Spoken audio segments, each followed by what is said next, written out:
espírita ou do mundo dos espíritos, capítulo de número 8, que fala sobre a emancipação da alma. Então, meus amigos, recebam o meu abraço carinhoso, tenho muito carinho pela Casa de Oração Maria de Magdala, né? Muita admiração pelo trabalho que vocês fazem e que nós possamos hoje refletir juntos sobre todas essas questões. Fiquem à vontade, se quiserem mandar comentários, né? Questões que nós teremos um momento, acredito que mais ao final, para poder explorar isso, a fim de que não fiquem dúvidas, que dentro do possível a gente possa aqui vir a discutir. Tudo bem? Então vamos tentar falar um pouco sobre essas formas de emancipação da alma. A doutrina espírita nos prova a imortalidade. Na verdade, desde Jesus, desde antes até, né, na Bíblia, a gente tem diversas posições, diversos eventos que nos mostram um certo momento de intercâmbio entre o mundo dos encarnados, dos espíritos imortais que estão no corpo para ter as suas experiências, e os espíritos que estão desencarnados, livres do corpo, né? Então a gente tem alguns eventos na Bíblia chamados de arrebatamentos, né? Isso aconteceu com alguns profetas do Antigo Testamento, isso aconteceu com Filipe, conforme está narrado no Novo Testamento, né, no livro de Atos, e com tantos outros. A gente também tem os famosos sonhos, né, premonitórios, quem não se lembra das profecias pelos sonhos, né, de alguns profetas do Antigo Testamento, os fenômenos de dupla vista, principalmente aqueles executados pelo próprio Cristo, fenômenos de catalepsia, letargia, que na época não havia essa nomenclatura para poder explicar, mas a gente deve se recordar de alguns eventos, como a própria ressurreição de Lázaro, né, dita assim, em que, na verdade, pela doutrina espírita, ele ainda não havia estado no estado de morto, né? Estava apenas, digamos, com seus laços perispirituais que o ligavam ao corpo afrouxados, desvitalizado com relação ao seu fluido vital.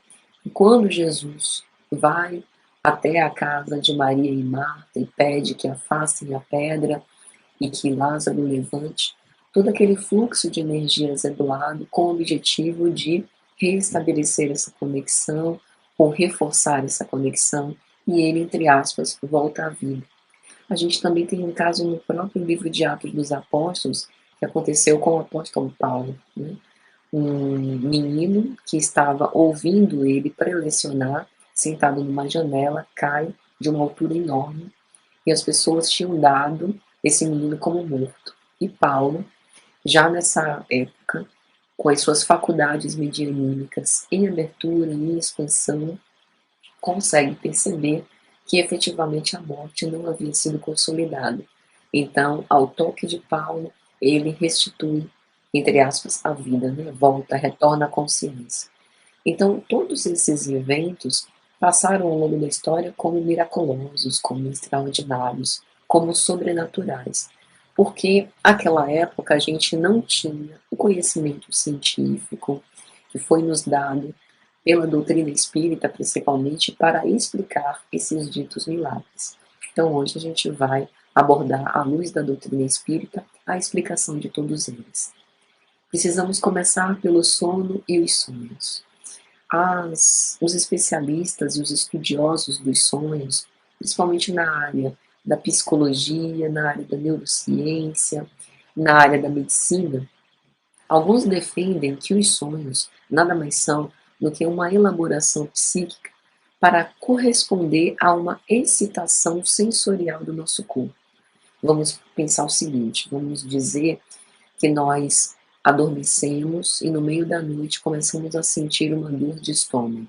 Então, para justificar essa dor física, vamos pensar que a gente, por exemplo, sonha com alguém nos machucando, né? Ou nos ferindo na altura da barriga, ou nos queimando, ou que a gente ingeriu alguma coisa que provou uma queimação. Então, essa elaboração psíquica visaria justificar uma dor física, uma sensação do próprio corpo, para que a gente continue se mantendo no sonho. Então, por isso que se diz que o sonho é o guardião do sonho, né? Isso também pode ser uma resposta para uma sensação subjetiva interna, né? O fato, por exemplo, da gente estar passando por alguma preocupação e ter um pesadelo. Muitas vezes esses sonhos de angústia são uma resposta para a gente tentar digerir, vamos dizer assim, esse conteúdo que no estado de consciência a gente não conseguiu, né? O sonho também pode ser uma resposta a estímulos psíquicos, fantasias conscientes, processos inconscientes. A psicanálise, em especial, ela se debruça a esse tipo de análise na interpretação dos sonhos. Freud escreveu uma obra que ficou muito famosa, em 1900, A Interpretação dos Sonhos. É uma obra, inclusive, que vocês encontram na internet. Quem quiser, quem tiver curiosidade para pesquisar, não é uma obra muito difícil em termos de conceitos específicos e que narra a forma que a psicanálise entende a interpretação dos sonhos. Para os psicanalistas, o sonho é a realização de um desejo. Então, quando nós analisamos o sonho, a gente não analisa o sonho como todo. Nós particionamos em pequenos fragmentos. E cada fragmento traz um sentido de acordo com o mundo simbólico do sujeito. O que eu quero dizer? Se eu sonho, por exemplo, com um cachorro me perseguindo, eu preciso entender qual é o meu repertório em relação à perseguição, em relação ao contato com o cachorro, em relação às minhas preocupações. Porque a sensação de estar sendo perseguida pode não ser exatamente por um cachorro, mas por uma pessoa. E eu não sonho com essa pessoa porque na censura da minha consciência isso não conseguiu ser ultrapassado. Então eu começo a criar metáforas nos sonhos.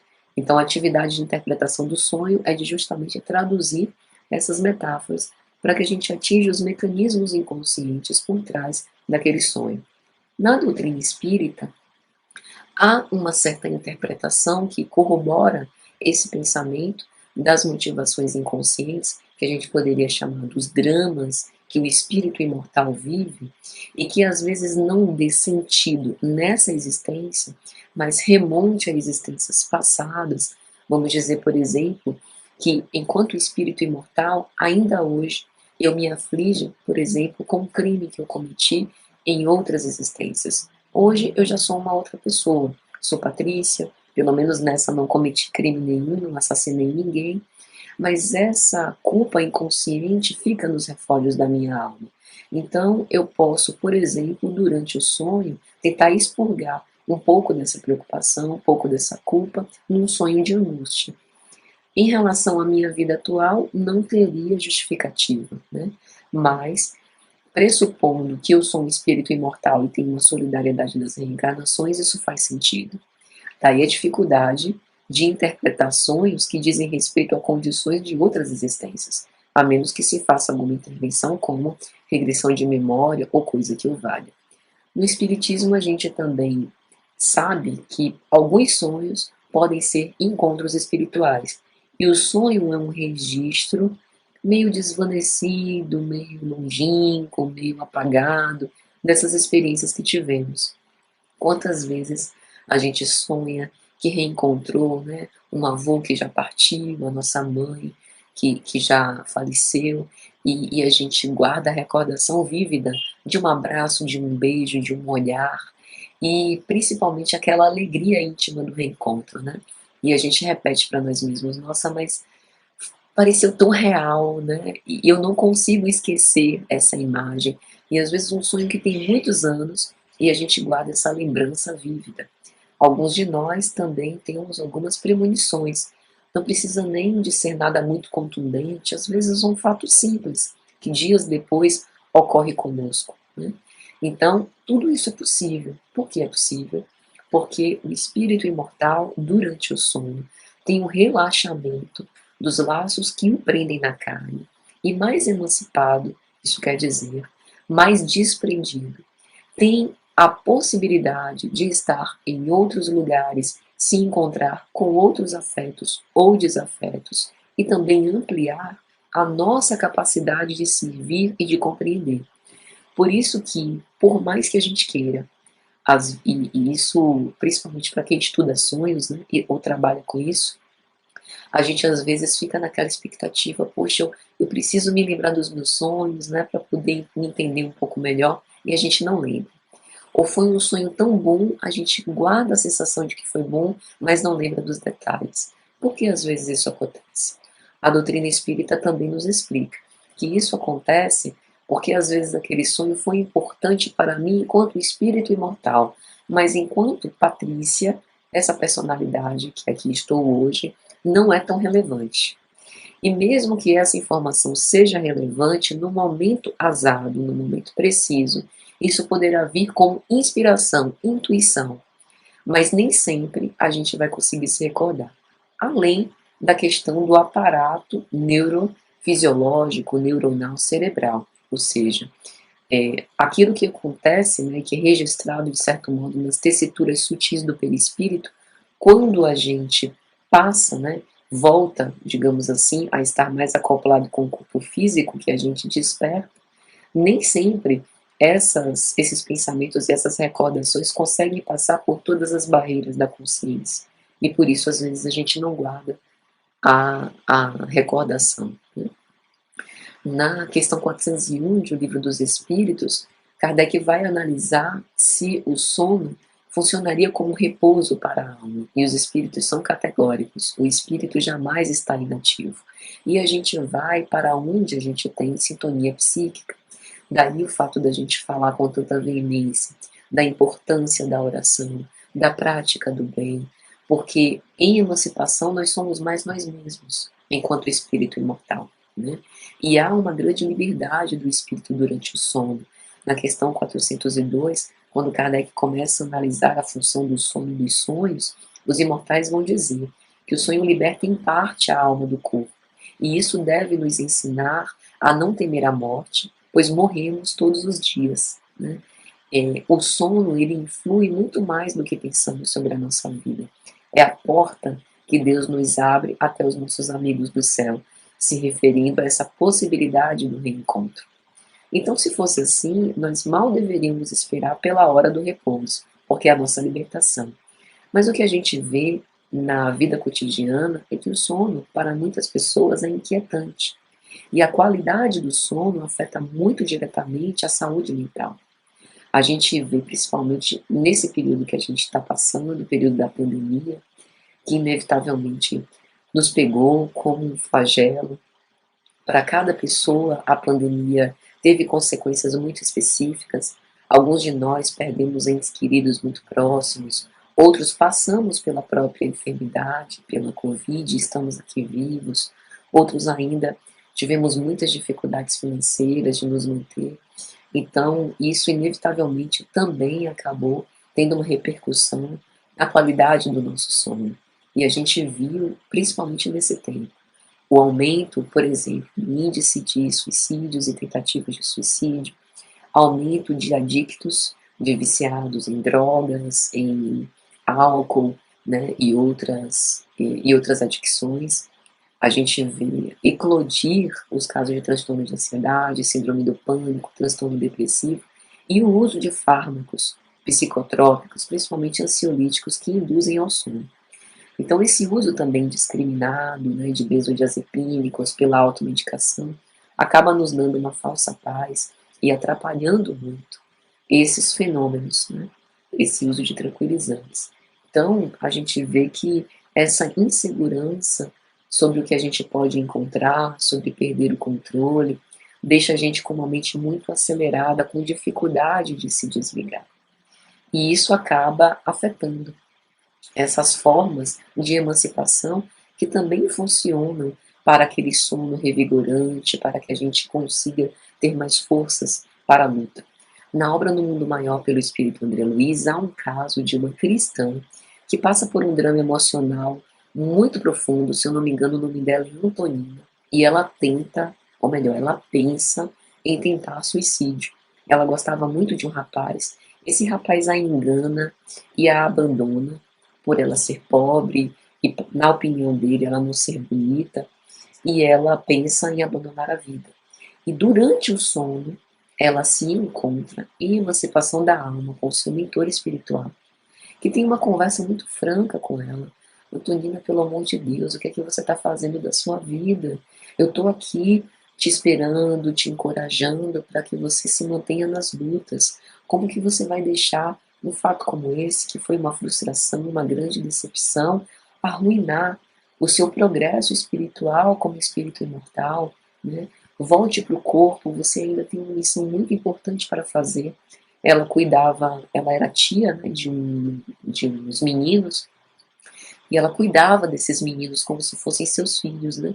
Então o mentor espiritual encorajando ela de se manter na vida para exercer essa missão, né? De cuidadora dos seus sobrinhos, porque ela tinha um vínculo com esses sobrinhos e um compromisso também com eles.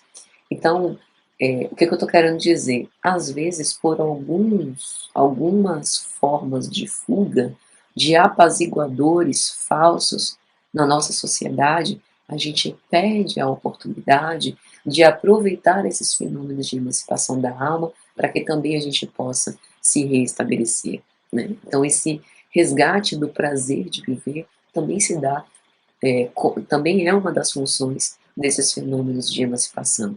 A pacificação das nossas emoções, um momento de recolhimento em que a gente toma noção da nossa realidade espiritual e que pode levar a gente, no estado de vigília, a cultivar novos hábitos mentais, um estilo de vida mais equilibrado, aliviar as tensões psíquicas, né, para que a gente possa até investigar as causas dos nossos conflitos.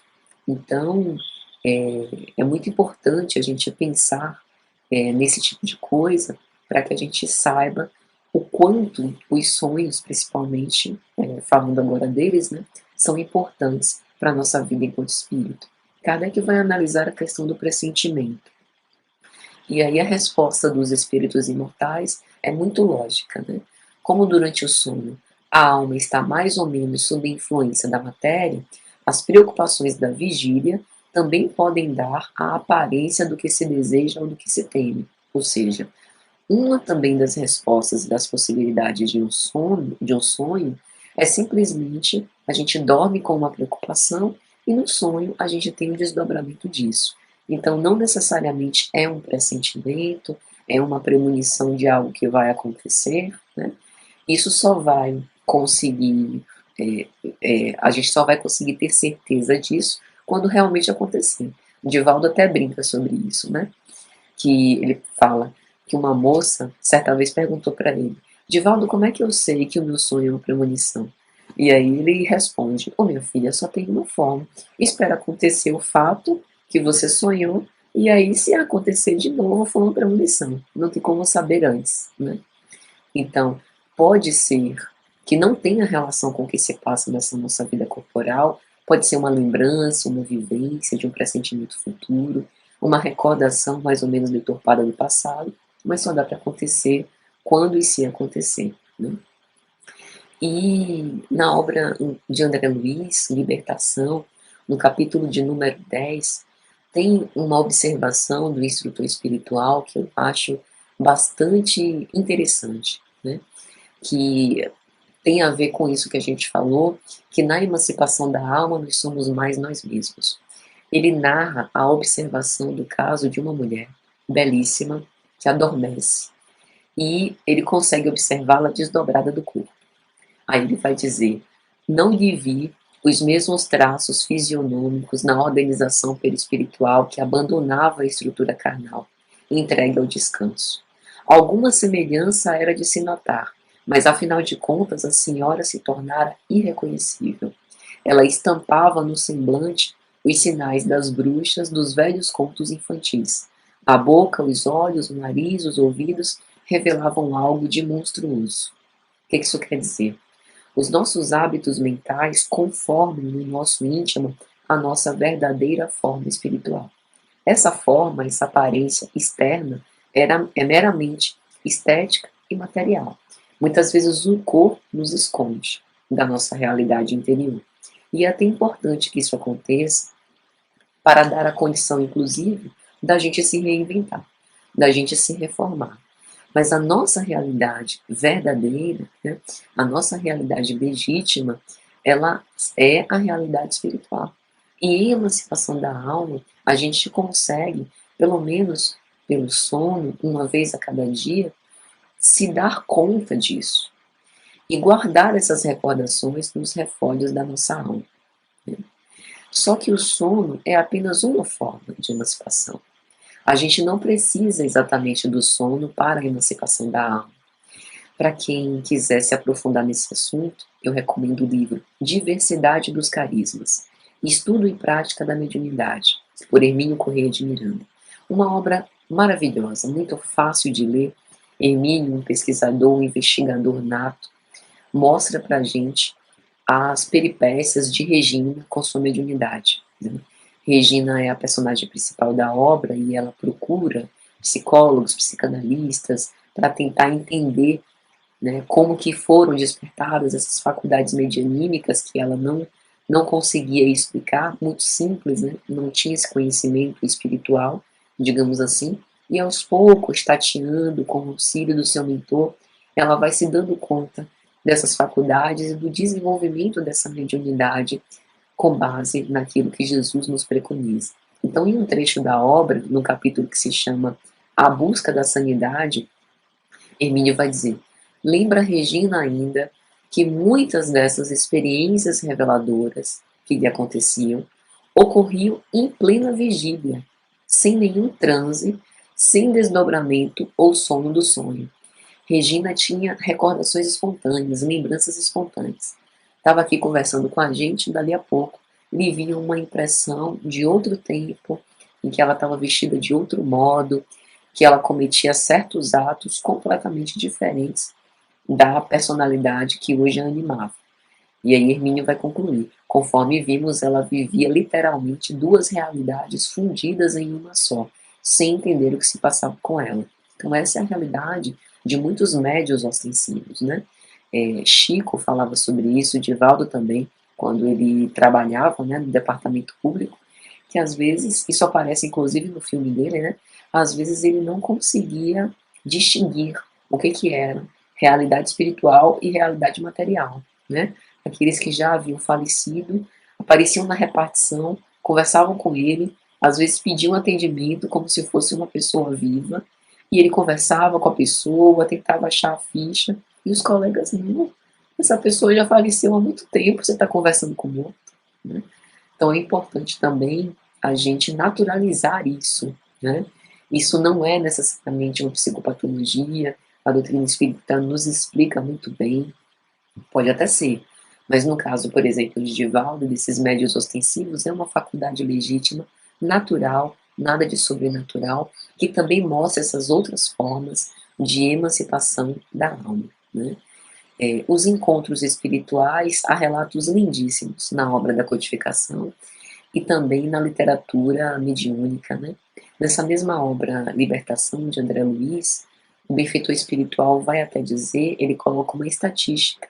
Ele diz: não mediste ainda a extensão do intercâmbio entre encarnados e desencarnados.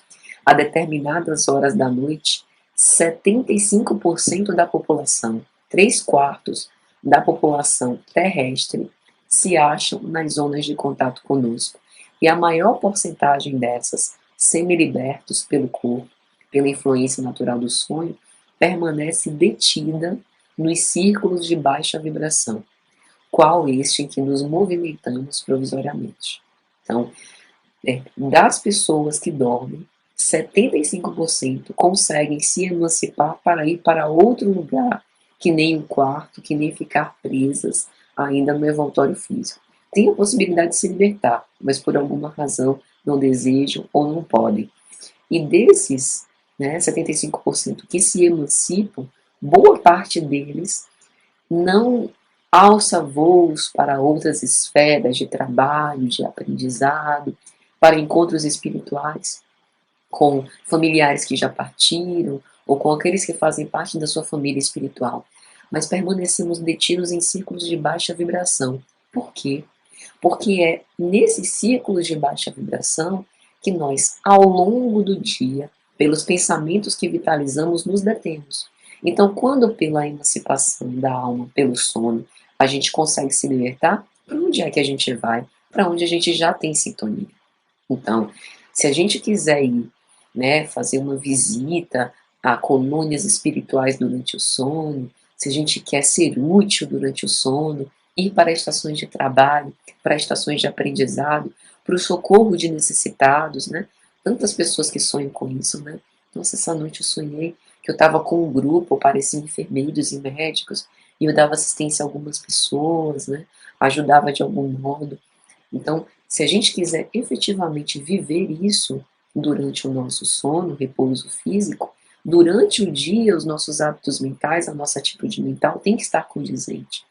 Então nós temos que efetivamente nos esforçar para sermos pessoas que controlamos os nossos impulsos, que buscamos a leitura edificante, que buscamos o estudo, que buscamos o esclarecimento. Porque se a gente nutre aqueles velhos vícios da maledicência, de tomar conta, né, dos outros, no sentido pernicioso, de utilizar sempre a crítica acerba para denunciar certas injustiças de um modo muito ferrenho, de passar o dia inteiro nutrindo ressentimento e ódio, para onde é que a gente está? Para onde é que a gente vai? Para onde a gente se afinizou, né? Então a lei, nesse ponto, é muito clara. Uma outra forma de emancipação da alma também é, segundo Kardec nos coloca, as visitas espíritas entre pessoas vivas. Essas visitas acontecem a miúde. A gente não se reencontra apenas com aqueles que já partiram. Como todos nós temos essa capacidade, mais ou menos estuante de desdobramento, a gente também pode se reencontrar com os nossos amigos, né? E aí, dentro do contexto da pandemia, surgem várias questões que às vezes as pessoas nos fazem sobre isso. Ah, será que é possível eu visitar o meu familiar que está internado no hospital em emancipação da alma? Será que eu posso conversar com ele? Pense, sei lá, no seu avô, no GZ, que está internado no hospital, entubado por conta da Covid. Poxa, sinto muitas saudades, gostaria de, né, destinar para ele minhas melhores vibrações de saúde, de paz, para que ele saísse logo dessa. Será que, já que a doutrina espírita nos explica que o encontro de pessoas vivas pode se dar pela emancipação da alma, eu posso fazer isso? Seria possível eu evocar em espírito o meu familiar que está internado, entubado, para a gente conversar, para eu acalmar ele, para matar as saudades? Como é que eu faço? Antes de dormir, eu peço, Senhor, essa noite eu gostaria muito de me encontrar com fulano em espírito para a gente conversar. E é assim que acontece? Então, o que a doutrina espírita nos mostra é que, sob o ponto de vista espiritual, nós temos uma experiência na vida material e uma experiência na vida espiritual. E quando nós estamos encarnados, isso se associa. No estado de emancipação da alma, a vida do corpo cede lugar à vida da alma, né? Lógico que a vida do corpo e a vida da alma não são duas existências numa pessoa só. São duas fases da mesma existência. Então, o que eu estou querendo dizer? Nem sempre a gente vai poder se encontrar e nem sempre, se a gente puder, vai ficar a lembrança consciente da visita, né? Mas algo dessa reminiscência pode permanecer na forma de uma sutil intuição. Kardec aborda esse assunto em O Livro dos Médicos. Quem tiver curiosidade, está no capítulo 25, das evocações, quando ele fala sobre evocações das pessoas vivas. Kardec fazia muitas evocações. A parte segunda de O Céu e o Inferno, todas aquelas manifestações dos espíritos que falam sobre as condições em questão, condição de sofredores, de suicidas, de espíritos medianos, né? Ele faz, aquele relato é possível porque ele tem um médium, que é o intérprete, né, do espírito que se comunica, mas ele evoca. Poucos são os que aparecem espontaneamente. Então Kardec fazia isso a miúde. E aí ele vai investigar algumas questões. A encarnação do espírito, o fato de eu estar encarnada, é um obstáculo para que eu seja evocada? E aí os imortais vão responder: não é um obstáculo, mas é necessário que o estado do corpo permita que no momento da evocação o espírito se desprenda.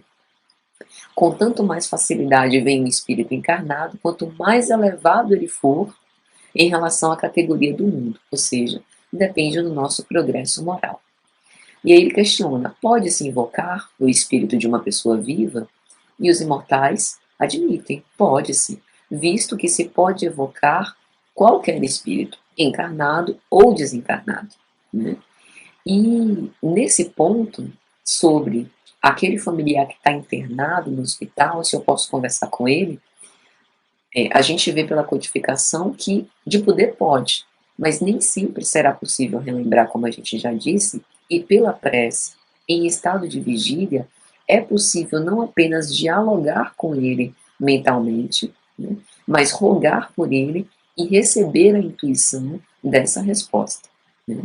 Agora, se o nosso familiar estiver com a saúde depauperada, é melhor e mais recomendável que a gente não o evoque. Evocar significa chamar, pedir que a pessoa apareça e se comunica. Isso é diferente de mentalizar a pessoa. É importante a gente deixar isso claro. Para a gente não ter medo de orar pelos enfermos. Não tem problema nenhum em orar pelos enfermos. Mentalizar a pessoa, fixar ela na nossa tela mental, né? E vibrar pela pessoa não provoca inconveniente nenhum. A gente está falando de evocação. A pessoa está internada no hospital e a gente chama o espírito dessa pessoa para que ela se comunique através de um intérprete, como por exemplo, de um médium.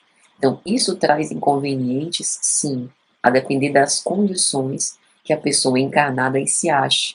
Principalmente se ela estiver doente, isso poderá lhe aumentar os sofrimentos, né? E às vezes esses pedidos que a gente faz de reencontros, né? Por exemplo, antes de dormir, poxa, essa noite eu gostaria de me encontrar, né, com minha mãe, que já faleceu há tantos anos, eu sinto tanta saudade dela. Seria tão bom de saber como ela está, né, no mundo espiritual, se ela já conseguiu reencarnar, né?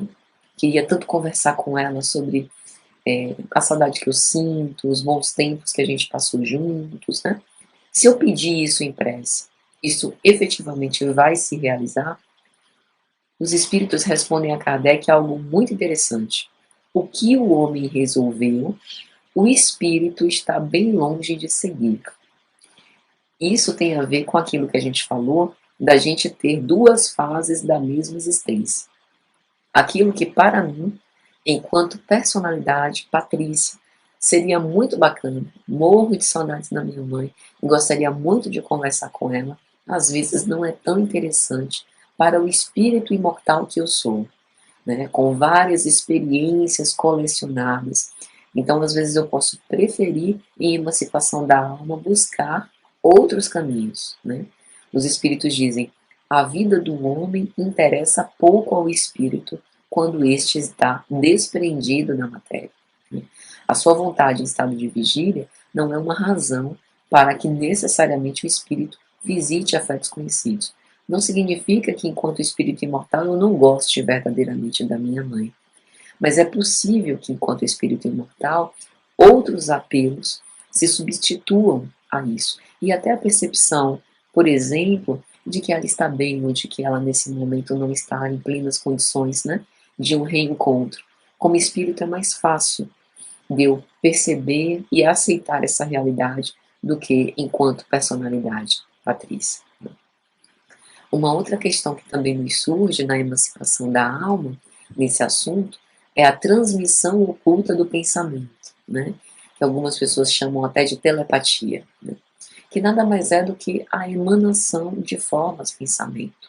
Ou seja, a capacidade que algumas pessoas têm, principalmente quando elas são muito afins, né? Ou têm faculdades psicofísicas, né? Medianímicas mais ostensivas, digamos assim, de tentar adivinhar a intenção dos outros. Jesus tinha essa capacidade levada às últimas circunstâncias, né? Em vários pontos do Novo Testamento, os apóstolos vão anotar.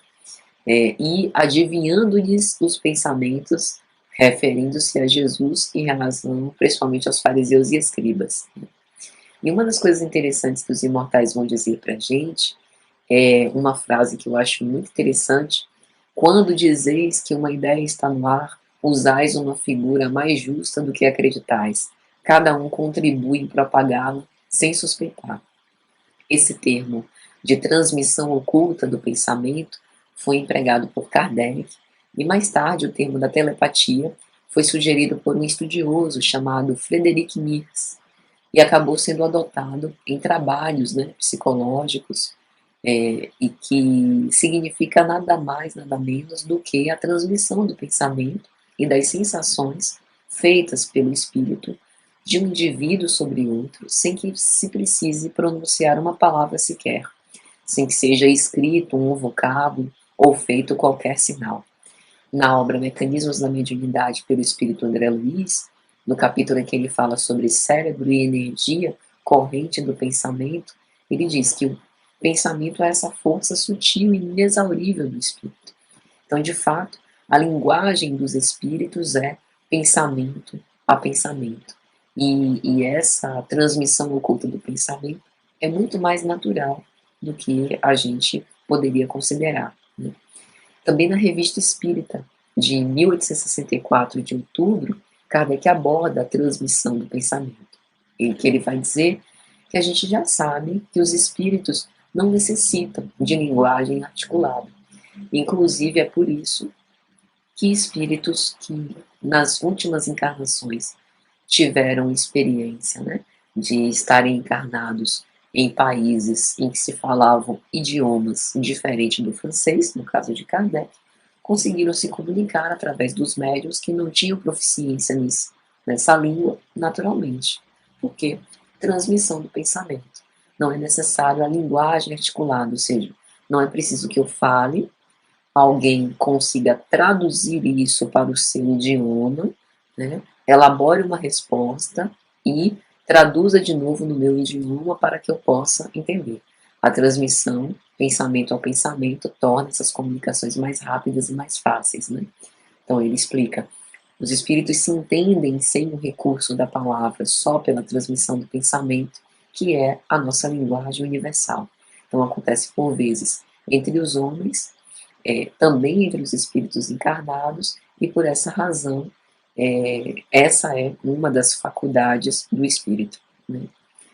E agora a gente vai falar um pouco, gente, sobre o que Kardec chamou de letargia, catalepsia e mortes aparentes, ou aparência de morte. Isso já provocou o sepultamento de tantas pessoas sem efetivamente terem morrido.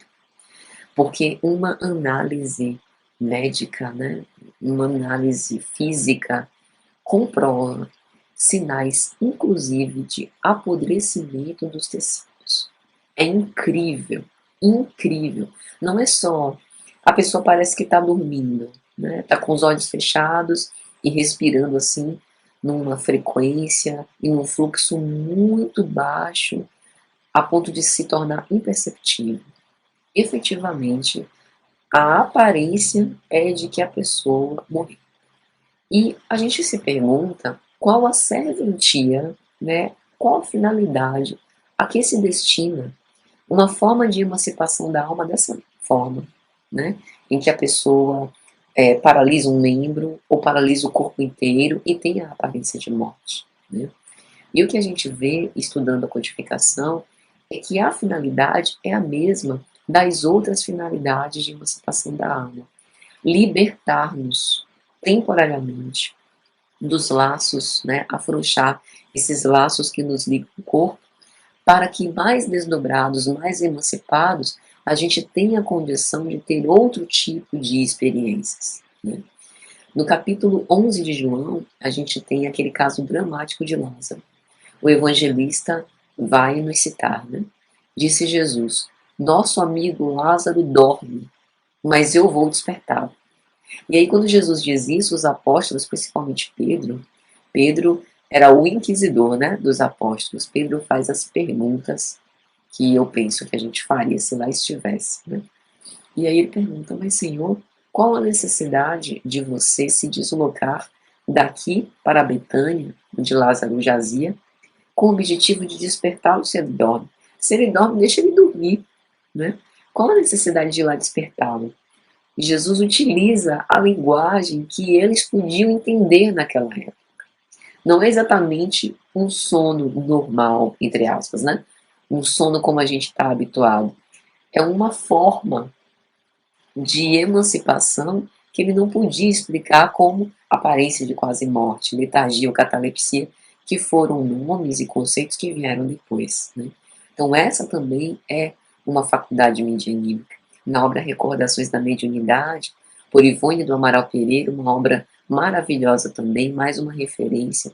Se vocês tiverem interesse de investigar mais esse tema, se aprofundar mais, tem uma mensagem de Dr. Bezerra de Menezes nessa obra, em que ele vai explicar. Em Lázaro, se destaca o relaxamento dos elos vitais pela depressão causada por uma enfermidade, provocando nele, espírito, o desejo incontido de deixar a matéria. A alma virtuosa do Nazareno, então, ao se aproximar de Lázaro, renovou sua vitalidade animal, ou seja, seu fluido vital foi restituído. A gente já sabe, pela doutrina espírita, que isso é possível.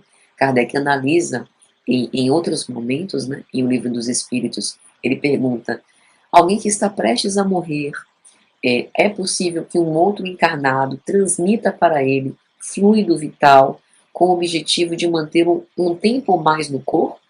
Os espíritos respondem: plenamente possível, e isso ocorre a miúde. Só que a gente não pode esquecer que a gente não tem exatamente o poder de alterar o planejamento reencarnatório. Ou seja, se eu tenho um pai no leito de morte, é lógico, né, que a minha intenção por amá-lo, mesmo sendo espírita e sabendo que a morte é a libertação, é de transmitir os melhores fluidos, os mais salutares, para que ele vença aquela enfermidade e fique mais tempo na Terra. E eu efetivamente posso conseguir transmitir esses fluidos, mas isso não garante permanência na vida física. Se isso for o que falta para a pessoa se manter na vida física, tudo bem, que foi o que aconteceu com Lázaro, né? E se estiver nos desígnios de Deus que a pessoa passe mais um tempo, alterando um pouco a data da sua morte, do seu planejamento, que é flexível, tudo bem. Mas a transmissão desse fluido vital é possível. Então Bezerra de Menezes explica isso, que como Jesus tinha uma superioridade moral inquestionável, a sua virtuosidade transmitia fluidos os mais salutares. E essa transferência fluídica fortaleceu os laços magnéticos que prendiam o espírito ao corpo, no caso de Lázaro. Né? Dentre essas formas de emancipação da alma, a gente também tem o sonambulismo, que Kardec explica, né, que os fenômenos do sonambulismo podem ser de ordem natural ou artificial, ou seja, pela interferência magnética, né, que os fenômenos de sonambulismo natural se produzem espontaneamente e não dependem de qualquer causa exterior, mas que em certas pessoas dotadas de uma organização especial, eles podem ser provocados artificialmente pela ação do agente magnético. Então, esse estado que se designa pelo nome do sonambulismo magnético tem as mesmas repercussões do sonambulismo natural. A única diferença é a causa. Um foi artificial e o outro é espontâneo. Então, há, durante o sonambulismo, a clarividência, né, desse sonâmbulo, e esse é um atributo da alma, uma faculdade que é inerente, né, ao ser, que o sonâmbulo acaba se vendo nos lugares para onde a sua alma possa se transportar, qualquer que seja a distância. E Kardec vai explicar também que por esses fenômenos sonambúlicos, seja natural, seja magnético, a providência também nos dá a prova irrecusável da existência e da independência da alma e nos faz assistir a esse sublime espetáculo da sua emancipação. Dificilmente o sonâmbulo se recorda das experiências que teve, né? A gente sabe que em alguns casos há um grande risco, inclusive à própria vida física, daí o cuidado que a gente tem que ter quando perceber isso, né, em familiares, mas essa também é uma das formas de emancipação da alma, como é o êxtase. O êxtase é diferente do sonambulismo, o êxtase é um estado em que a gente goza de maior independência da nossa alma em relação ao corpo e que se manifesta de um modo mais sensível e mais palpável, que o espírito consegue guardar impressões muito fortes. No sonho e no sonambulismo, o espírito, em geral, fica perambulando ou visitando regiões dos próprios mundos terrestres. No êxtase, nós temos a condição de penetrar no mundo desconhecido, quase sempre em mundos mais elevados do que aquele que a gente habita hoje, né? E com os quais, com seres que a gente entra em comunicação, mas sem a possibilidade da gente ultrapassar certos limites, porque se fosse possível da gente transpor totalmente, nós partiríamos os laços que nos prendem ao corpo. Isso aconteceu a miúde com Chico Xavier. Chico, inclusive, cita um caso típico de êxtase, quando ele pede a Emmanuel que conheça a face de Deus, né? Ou pelo menos tenha uma visão diferente de que é Deus, para que ele consiga, de algum modo, entender com mais profundidade. Emmanuel pergunta: você tem certeza que você quer realmente conhecer a face de Deus? E aí ele reafirma que sim. Emmanuel, em êxtase, ele em êxtase, né, provoca e viabiliza uma espécie de viagem intergaláctica quando Chico, desprendido do corpo, em emancipação, começa a sair do orbe terrestre, navegar por entre dos planetas, né, e pela imensidade do universo, e se afastar cada vez mais, né, e chega a um ponto que ele experimenta, como é que eu poderia traduzir, é, por conta dessa experiência inebriante, né, que a gente não consegue traduzir em palavras, uma espécie de abatimento, não seria a palavra ideal, mas é como se ele se sentisse muito cansado pela quantidade extraordinária de informações e de coisas que ele viu. Ele pede para retornar, né? Porque se continuasse a transpor, isso cessaria, isso poderia inclusive prejudicar a sua própria existência física, né? Então isso é importante para a gente saber que essas experiências podem ser experiências muito, e sempre são, salutares, refazentes, né? Mas que a gente tem que ter cuidado. E os bons espíritos que nos assistem sempre têm esse cuidado para que a gente não ultrapasse os limites que nos foram interpostos. O próprio apóstolo Paulo teve um caso de êxtase, né? Ele teve um caso muito conhecido de emancipação da alma pelo sono, que está lá na segunda epístola aos Coríntios, capítulo 12, quando ele diz: conheço um homem em Cristo que há 14 anos, se no corpo não sei, se fora do corpo também não sei, Deus o sabe, foi arrebatado ao terceiro céu. Parece um êxtase, mas na obra Paulo Estevão a gente viu que ele teve essa experiência quando estava em estado de sono, né?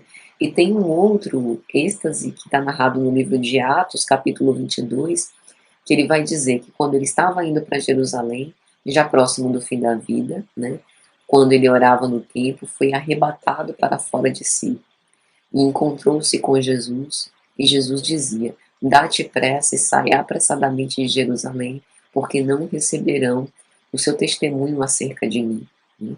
Então, essas experiências de êxtase também ocorrem, assim como ocorrem as experiências de dupla vista, que também é chamado de bilocação, bicorporeidade ou ubiquidade, que é a faculdade do espírito de estar presente em mais de um lugar ao mesmo tempo, né? O espírito é uma unidade indivisível, então isso se explica não por um fracionamento do espírito, mas nós somos como uma luz que pudesse se esparramar os nossos raios em volta.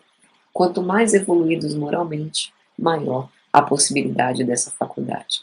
Nem todos conseguem ter, né, essa experiência, e nem todos que têm atendem do mesmo modo, porque essa capacidade de irradiação está diretamente ligada ao desenvolvimento moral de cada um, né? Nesse momento, o espírito permanece semi-desligado do corpo, o corpo aparece num lugar e o espírito, pela sua vestidura perispiritual, momentaneamente se torna visível e tangível em outro lugar.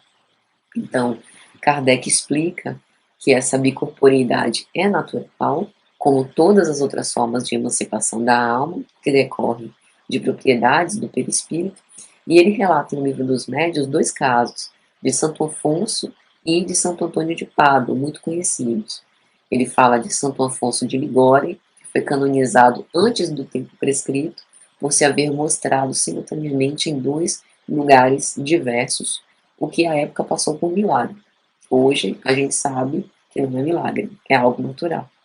E Santo Antônio de Pádua, que estava pregando na Itália, enquanto seu pai em Lisboa ia ser supliciado sob a acusação de ter cometido um assassinato, e no momento da execução, Santo Antônio aparece, demonstrando a inocência do seu pai enquanto acusado. E se comprovou naquele instante que Santo Antônio estava pregando na Itália, na cidade de Pádua, né? Então, meus amigos, já caminhando para o final, a gente vê que coisa impressionante, né?